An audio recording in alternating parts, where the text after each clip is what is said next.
Assalamu alaikum. Good morning, ladies and gentlemen, and breaking news as usual.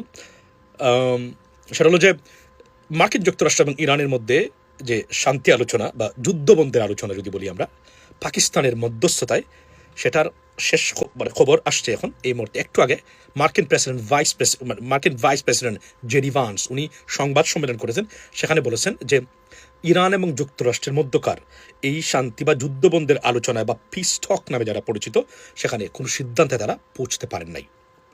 কেন পারেন নাই? সবচেয়ে বড় যে কারণ উনি দেখিয়েছেন এবং একমাত্র কারণ এটা বলেছেন সাংবাদিকদের, মানে আপনার সিএনএনের সাংবাদিকদের প্রশ্নের উত্তরে, যে সেটা হলো যে আপনার পাকিস্তান মানে নিউক্লিয়ার অস্ত্র বা নিউক্লিয়ার আপনার মানে ইনরিচমেন্ট তারা করবে না বা ভবিষ্যতে করবে না, এই প্রতিশ্রুতি তারা দিতে ব্যর্থ হয়েছে বা এই এগ্রিমেন্টে তারা এগ্রি করতে ব্যর্থ হয়েছে এবং এই প্রস্তাব তারা গ্রহণ করতে ব্যর্থ হয়েছে। এই কারণে নাম্বার ওয়ান, এখন সবচেয়ে আপনার মানে সিগনিফিক্যান্ট মানে topic to be noted is that Hormuz প্রণালী নিয়ে কোনো আলোচনা এখানে মানে কোনো ডিসএগ্রিমেন্ট তাহলে বোঝা যাচ্ছে এখানে নাই। Why I say that?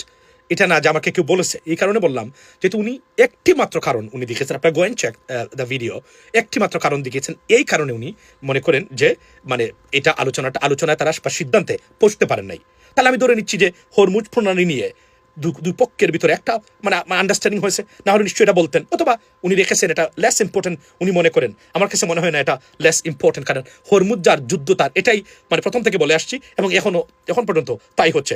হরমুজের কারণেই তো এখন পর্যন্ত ইরানের সাথে বসতে পর্যন্ত আলোচনা বসতে রাজি হয়েছে মার্কিন যুক্তরাষ্ট্র বা আমাদের দেশ, আর না হলে তো তারা বসতেন না, কারণ হরমুজই তো আটকে রেখেছে এই যুদ্ধের সম্পূর্ণ মানে কাজকর্ম। সুতরাং আমি মনে করি যে হরমুজ নিয়ে নিশ্চয়ই তাদের মধ্যে একটা এগ্রিমেন্ট হয়েছে বা এটা এক ধরনের কোনো কিছু হয়েছে, না হলে এটা বলতেন উনি। তার মূল যে পয়েন্টটা দেখিয়েছেন, যদিও আমি এটা বুঝতে পারলাম না যে ইরান তো বলেছে তারা মানে পারমাণবিক অস্ত্র তারা বানাচ্ছে না বা এনরিচমেন্টে তারা যাচ্ছে না, তাহলে এখন তারা কেন এগ্রিমেন্টটাতে রাজি হচ্ছে না, এটা আমি জানি না বা বুঝলাম না।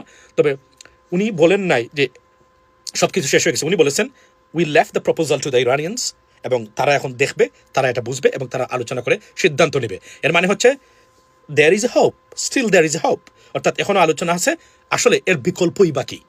এট দ্য সেম টাইম ভূয়সী প্রশংসা করেছেন পাকিস্তানের। আপনি যদি দেখেন ফক্স নিউজে সংবাদ সম্মেলনের প্রথমেই উনি পাকিস্তানের আসিফ মনি এবং প্রধানমন্ত্রী শেহবাজ শরীফের ভূয়সী প্রশংসা করেছেন।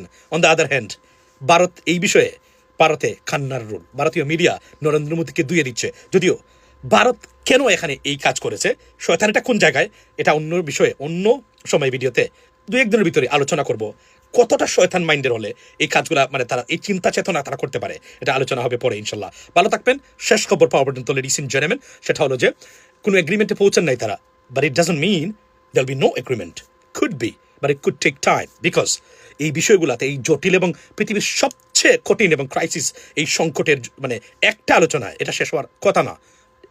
as you know, আপনার ভ্লাদিমির পুতিন প্রেসিডেন্ট ট্রাম্পের সাথেও এসে আলোচনা করে গেছেন, কিন্তু ইউক্রেন এবং রাশিয়ার সমস্যার সমাধান এখন পর্যন্ত হয়নি। আর এটা তো মাত্র একটা setting, it is not possible because third party যারা এরা কোনোভাবেই চায় না এই যুদ্ধ শেষ হোক, এখানে কোনো আলোচনা হোক। তারা চায় যুদ্ধ, তারা চায় সংঘাত, তারা চায় সংকট লেগেই থাকুক। কথা হবে অন্য সময়। আসসালামু আলাইকুম।